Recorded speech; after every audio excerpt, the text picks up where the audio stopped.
ពីជីវិតយើងឃើញថាជីវិតម្នាក់នៅបច្ចុប្បន្នហ្នឹងគឺមានការប៉ះទង្គិចនៅបញ្ហាជាច្រើនមិនថាបញ្ហាគ្រួសារបញ្ហាការងារបញ្ហាការរស់ស៊ីបញ្ហាស្នេហាឬក៏បញ្ហាការសិក្សានិងបញ្ហាជាច្រើនទៀតអញ្ចឹងយើងដែលធ្លាប់សួរខ្លួនឯងអត់ថាជីវិតយើងបច្ចុប្បន្នមិនដែររបៀបដែលយើងរស់នៅក្នុងជីវិតរបស់យើងគឺយើងនិយាយអំពីផ្នត់គំនិតរបស់យើងគ្រប់គ្រងជីវិតរបស់យើងកុំរងចាំអ្វីដែលជីវិតផ្ដល់ឲ្យយើងកុំសង្ឃឹមថាល្អ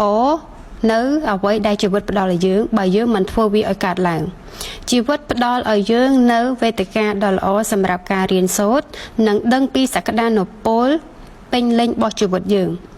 ព្យាយាមឲ្យសកម្មបំផុតដើម្បីយល់ដឹងពីរបៀបដែលពិភពលោកជុំវិញយើងកំពុងតែដំណើរការ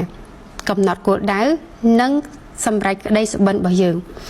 អាកំបាំងមួយនៃភាពជោគជ័យគឺការយកចិត្តទុកដាក់លើមេរៀនដែលជីវិតបង្រៀនយើង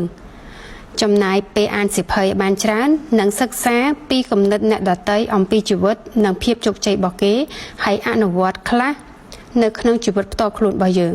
ត្រូវដឹងថាការផ្លាស់ប្ដូរត្រូវការពេលវេលាដូច្នេះហើយកុំធ្វើឲ្យខ្លួនឯងពិបាកខ្លាំងពេក